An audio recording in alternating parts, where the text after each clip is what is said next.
이강인의 오늘, 이제는 정가 산책으로 함께합니다. 정치권 동향, 생생하게 풀어드릴 분은요. 네, 한국일보 양정배 기자입니다. 안녕하세요. 네, 안녕하세요. 안녕하세요. 뭐 많이 바빠요? 왜 이렇게 목소리가 풀이 지쳐 있어요?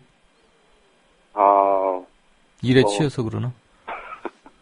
오늘 뭐 뉴스가 좀 많습니다. 청와대에서 주요 포스트 인사를 발표했네요. 우선 좀 정리를 해주시고, 뭐 향후 전국 전망, 뭐 이런 것도 함께 얘기를 좀 풀어나가 보십시다. 오늘 안대희 전 대법관을 지금 후임 총리로 지명을 했고요. 그리고 김장수 청와대 국가안보실장 그리고 남재준 국정원장 두 사람은 정지를 했습니다. 네. 청와대 민경욱 대변인이 오후 3시 10분에 발표한 내용인데요. 네. 일단 총리는 대체로 예상했던 범위 내에서 이루어졌다고 볼 수 있을 것 같습니다. 예. 특히 안대희 지금 총리 후보자가 된 거죠. 이 대선 때, 지난 대선 때, 이 박근혜 캠프의 정치쇄신 특별위원장으로 차지를 했었던 인사죠. 네. 어제 오늘 뭐 안대희 전 대법관이 후임 총리를 유력하다 이런 얘기들이 이제 어제 저녁 때부터 좀 뭐 많이 나왔었는데요. 일단 대선 캠프 인사를 다시 중용을 했다는 점에서 보면 뭐 나름대로 여러 가지 고심을 했겠습니다만은 여권 내 통합은 모르겠지만 지금 후임 총리에 대해서 좀 가장 국민적인 바람이기도 했었던 이 국민 통합의 적임자다 이렇게 보기는 어려울 것 같습니다. 네. 김장수 청와대 안보실장 그리고 남재준 국정원장의 경질 이 두 사람의 경질은 사실 뭐 어떻게 보면 뭐 너무나 당연한 거고 오히려 굉장히 늦었다 이렇게 봐야 되겠죠. 만시지탄이죠. 그렇죠. 오늘 인사를 두고 이게 그야말로 이제 많은 국민들이 기대했던 인적 쇄신의 뭐 이렇게 제대로 된 모습이다 이렇게 평가하기는 좀 부족하다 이렇게 봐야 될 것 같습니다. 김기춘 비서실장에 대해서 한간에서 말들이 많고 뭐 이러는데 쇄심줄인가 봐요. 김 실장은 안 바꾼대요? 오늘 인사 내용을 두고 새누리당의 한 비주류 의원이 이런 얘기를 했습니다. 용병은 내치고 가시는 그냥 둔 거다. 뭐 이렇게 이게 이제 김장수 국가안보실장 그리고 남재준 국정원장 여보세요. 그리고 외교안보 이 시스템의 이제 두 축으로 이렇게 서로 경쟁도 시키고 또 일도 맡겼고 했었지만 그랬죠. 결국 이들은 사실상 박근혜 대통령한테 있어서는 뭐랄까 필요에 의해서 기용해서 쓰고 나서 이 용도가 끝나면 언제든지 이렇게 경질할 수 있는 그런 대상자였다 이제 이런 얘기겠죠. 반면에 김기춘 비서실장 같은 경우는 사실 아버지 때부터 인연이 굉장히 남다르기도 하고 그리고 지금 청와대 비서실장의 역할, 기능 이런 것들이 사실 현 정부 들어서 정말 최근 10수년간에 있어서 가장 강력한 역할을 하고 있다 이런 게 중평 아닙니까?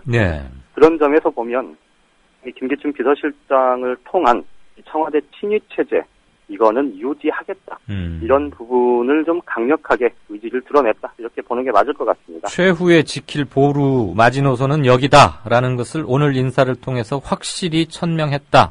뭐 이렇게 해석하면 되는 건가요? 그럴 수 있을 것 같습니다. 그러니까 오늘 SNS 상에서 뭐 많은 청취자분들도 이것저것 보셨겠습니다만은 여론이 악화되는 것 이런 거는 이제 무마를 하되 결국 자기 사람 중심으로 이 권력층 내부의 권력 핵심에 호의는 계속 받으려는 것 아니냐 이제 이런 얘기들을 할 수 있는 거죠.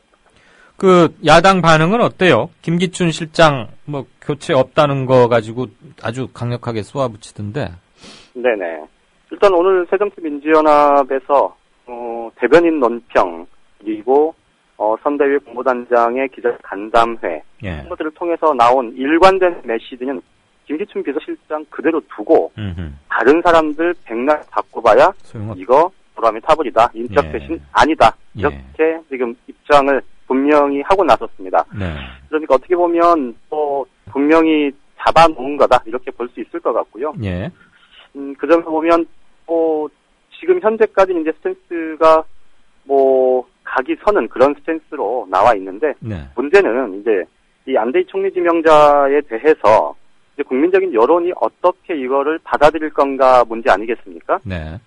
그 문제를 김기춘 비서실장의 경질이 없었다는 걸로 이 문제를 자꾸 치환하는 것이 과연 100% 맞는 건가? 이 부분은 좀 한번 짚어볼 대목일 것 같습니다. 네.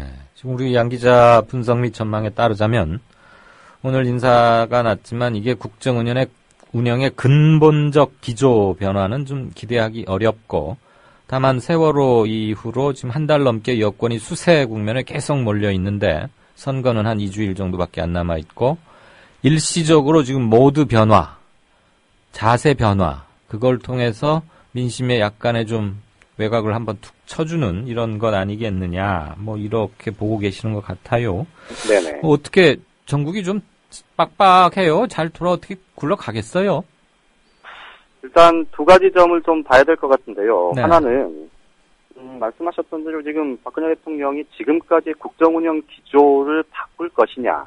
그러니까 많은 국민들이 세월호 참사를 겪으면서 사실 정부 또 정부의 분노하고 박근혜 정부의 무능에 이 분노했던 이유 그리고 네. 그러면서 박근혜 대통령에게 요구했던 게 바로 이 국정운영의 일방적 이 하향식 이런 정치 스타일을 바꾸라 이런 것 아니었습니까? 네. 그런데 오늘 인사를 통해서 어쨌든 외견상 드러나게는 이 검찰 때 대검 중수부장 할 때 이제 청렴 강직한 검찰 국민검찰의 반열에 오르기도 했었죠. 이 안대희 전 대법관을 이제 전면에 내세우면서 예. 내세웠지만 정작 많은 국민들과 또 많은 비판이 있었던 김기춘 비서실장은 그대로 두는 그런 인사를 한 걸 보면 예. 결국은 이게 과연 국정운영 기조의 변화를 이어질 거냐 이런 부분들을 좀 국민들이 어떻게 평가할지를 한번 봐야 될 것 같고요. 그다음에 두 번째 부분은 이게 이제 곧바로 지방선거가 지금 얼마 안 남았지 않습니까? 예. 오늘부터 이제 딱 13일간 공식 선거운동이 시작된 건데 이 일정 자체로만 놓고 보면 사실은 이제 후임 총리는 인선을 통해서 사실은 정부 여당 입장에서 보면 어느 정도 이제 메시지를 이미지상으로 뭔가 이렇게 바뀌고 변하는 듯한 그런 모습을 지금 제스처는 취해 놓은 상태고요. 예.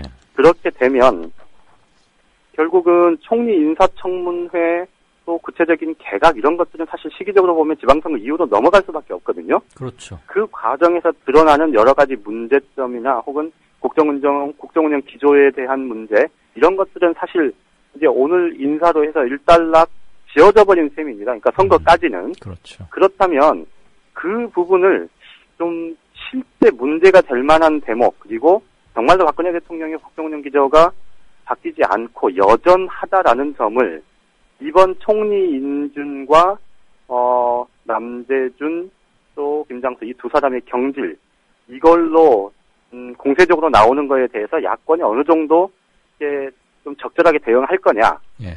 요 두 가지 포인트를 좀 봐야 될 것 같은데 어쨌든 권력을 갖고 있는 쪽에서 공세적인 입장을 취했을 때 이 야당이 할 수 있는 그 범위라는 게 굉장히 제한적이어서 네.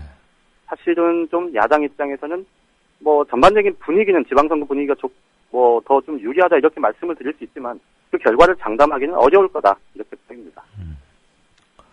아마 오늘 인사가 새누리당의 전통적 지지층들 묶어 잡아먹는 데는 상당한 뭘 발휘하지 않을까 그런 생각이 그렇죠. 좀 예. 듭니다. 그 대통령 말이에요. 네. 대국민 담화하고서 비판을 무릅쓰고 아부다비인가 거기 갔었지 네네. 않습니까? 네. 근데 뒷말이 되게 많대요. 저쪽에서 격에 안 맞게 무슨 장관인가 부총리 누구고 나와가지고 우리는 대통령이고 그런 거 새누리당에서는 별로 입 삐죽거리면서 말하는 사람 없어요? 새누리당에서 그 얘기를 할 사람이 경제적으로 없나? 할 이유가 없었겠죠. 예. 아이고, 예. 외교라는 게 의전, 관례 이런 게 굉장히 중요한 건데 어떻게 그런 상황이 벌어졌더라고요. 뭐 그렇고. 그럼 이번 총리 지명한 거 말이에요. 예. 지방선거 대비용 성격이 상당히 강한 거다. 지금 우리 양 기자 그렇게 보고 계시는 거죠? 네네네. 네. 예. 지난주, 여의도 연구원, 새누리당 네. 부설, 거기서 수도권, 충청권은 물론 부산에 이어서 대구도 지는 걸로 나왔다. 이런 소문이 한때 돌았는데, 그냥 잘못된 소문입니까? 결론부터 말씀드리면, 네. 그 팩트가 저쪽으로 잘못된 건 아니었던 것 같고요. 어허. 그러니까 저희가 수치를 확인하지는 못했는데, 기자들이. 네. 근데 그런 경향을 지난주에 보였던 건 사실이고, 예. 그런데 이제, 박근혜 대통령의 대국민 담화 이후에 좀 지지세가 다소 반전되는 그런 조사가 또 주말을 거치면서 나왔다고 합니다. 예. 오늘 제가 여의도 연구원에 핵심 관계자하고 몇 사람 같이 기자들 몇 사람 이제 점심을 같이 먹었었는데요. 어제 저녁 때부터 말씀하셨던 대로 지난주 초에 여의도 연구원에서 여론조사를 돌렸더니 수도권도 3군데 다 지고 충청권도 세종시까지 포함해서 4군데 다 지고 네. 강원도 지고 호남은 원래 졌고 그리고 부산도 졌고 그러게요. 대구도 졌다. 그래서 이긴 데가 경북, 경남, 울산, 제주 이 4곳이었다는 겁니다. 예, 새누리당이 이기는 곳이. 예. 이제 그런 소문이 어제 돌았어요. 그래서 여의도 연구원 쪽 관계자들하고 이렇게 계속 확인을 해봤는데 아무도 이제 구체적으로 확인을 안 해줬어요. 예. 그런데 오늘 이제 점심 때 핵심 인사하고 이렇게 밥을 먹으면서 물어봤더니 지난주에 실제로 그랬답니다. 그러니까 대구가 완전히 뒤집어졌던 건 아니고 대구에서 새누리당이 새정치민주연합의 김부겸 후보한테 이 권영진 후보가 이 오차범위 내로 좁혀졌다는 거예요. 예. 그리고 부산은 좀 뒤지는 걸로 나왔고. 네. 그 야권 단일 후보, 시민 후보가 이긴다고. 그렇죠. 예. 그렇게 나왔었는데 이게 이제 대국민 담화 이후에 대국민 담화 있었던 그날 저녁 때부터 실시한 여론조사 결과를 보면 수도권은 다시 서울은 따라붙었고 경기는 남경필 후보가 조금 앞에 나가는 격차를 좀 벌렸고 인천은 큰 차이는 없었다 그러고요. 예. 나머지 지역에서도 새누리당 입장에서는 좀 하락세가 멈추고 반전했고 이기던 곳은 이제 격차를 벌려놨다. 이런 얘기를 하던데 여의도 연구원의 조사 결과를 제가 이렇게 장황하게 말씀을 드리냐면 사실 각종 여론조사 결과 굉장히 많이 나오지 않습니까? 청취자분들도 많이 들으실 텐데요. 네.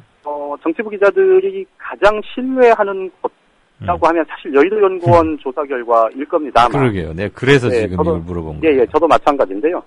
이 여의도 연구원의 조사 결과가 사실은 아까 사회자께서 말씀하셨듯이 이 박근혜 대통령이 이 아랍에미리트 방문한 걸 두고 이 전후 과정이나 이런 것들에 대해서 굉장히 뒷말이 많잖아요. 예. 그런데도 불구하고 그걸 강행을 한 게 결국은 여권 내에서 보면 대국민 담화하고 이 자원 외교 통해서 보통 이제 외교 활동하고 나면은 대통령의 지지가 올라갔던 게 전례들이 있으니까요. 네. 그래서 이제 하락세를 멈추고 이 반전의 포인트를 잡은 다음에 총리 지명을 통해서 좀 이 여권 지지층의 결속을 좀 끌어내고 결국은 이거를 반전의 기회로 삼아서 지방선거에 임한다. 이런 좀 전략적인 흐름들 속에 이 문제가 배치가 됐어서 여의도 연구원이 계속해서 지금 여론조사의 추이를 좀 어떻게 보면 기자들한테 일부러 흘린달까요? 좀 그런 측면도 있어 보입니다. 예. 알겠습니다. 잘 들었고요. 향후 오늘 이제 경질된 사람들 후임으로 누가 채워질지 그리고 아마 선거 뒤에 이루어질 것 같은데 장관, 내각 개편 폭 및 후임 인사들의 면면 이런 것 좀 계속 관심이네요. 그나저나요, 양 기자. 네네. 우리 청취자 중에 양 기자 고정팬이 상당히 많아요. 그런데 이 전화가 가끔 끊기는 걸 보고 국정원의 지시다. 북한 소행은 아니고 국정원의 지시다. 이렇게 추측하는 분들이 굉장히 많습니다. 게시판에 막 쓰는데 고트 로데오라는 분께서 우리 양 기자 전화기를 좀 바꿔보시는 게 어떨까 이러는데 바꿀 때 됐어요? 자주 끊어져요. 방향 타는지 뭐지 좀 앞으로 챙겨봐 주세요. 예, 알겠습니다. 네, 고맙습니다. 네, 고맙습니다. 네, 지금까지 한국일보 양정대 기자였습니다.